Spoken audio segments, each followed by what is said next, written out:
Praise the lord అందరికీ. ఇక దినమందు మన జీవితంలో సంతోషంగా ఉండాలంటే ఏం చేయాలో మనము తెలుసుకుందాము. మన జీవితంలో సంతోషంగా ఉండడానికి మనము చాలా ప్రయాసపడుతూ ఉంటాము.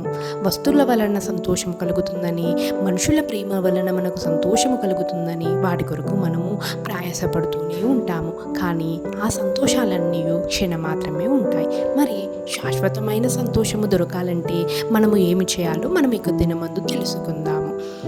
మనకు దేవుడు చెబుతున్నాడు, ఇక దినమందు నా సన్నిధిలో సంపూర్ణ సంతోషము కలదు, నా కుడి చేతిలో నిత్య సుఖములు కలవు అని చెబుతున్నాడు. సంపూర్ణ సంతోషము కేవలము ఆయన సన్నిధి ద్వారానే మనకు వస్తుంది.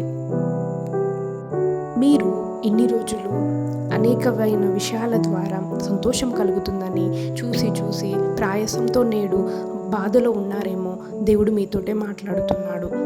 నా సన్నిధిని వెతకండి, నేను మీకు సంపూర్ణ సంతోషము ఇస్తానని దేవుడు నేడు వాగ్దానము చేస్తున్నాడు.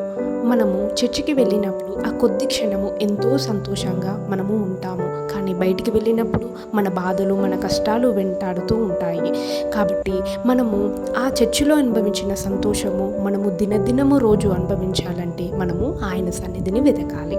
కేవలం ఆయన సన్నిధిని మనం వెతికినట్లయితే మనకు పరిపూర్ణ సంతోషము మనకు దొరుకుతుంది. ఆనాడు ఒబేదెదోము కుటుంబంలో ఆయన మందసం ఉండడం వల్ల ఆ కుటుంబం మొత్తము ఆశీర్వదింపబడింది. యెహోవా ఆశీర్వాదము సంతోషాన్ని, సమాధానాన్ని ఇస్తుంది. కాబట్టి మనము ఆయన సన్నిధిని నిరంతరము వెతికినట్లయితే మనకు సంతోషము, సమాధానము దొరుకుతుంది.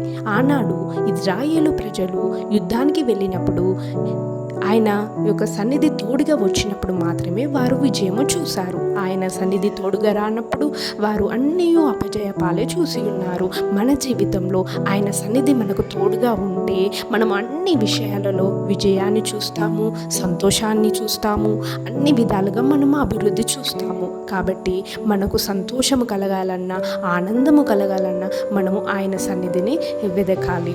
మరి ఈ యొక్క దినమందు నుండి మనమందరము దేవా నీ సన్నిధి మాకు దయచేయము అని ప్రార్థించడం మొదలు పెడదాము.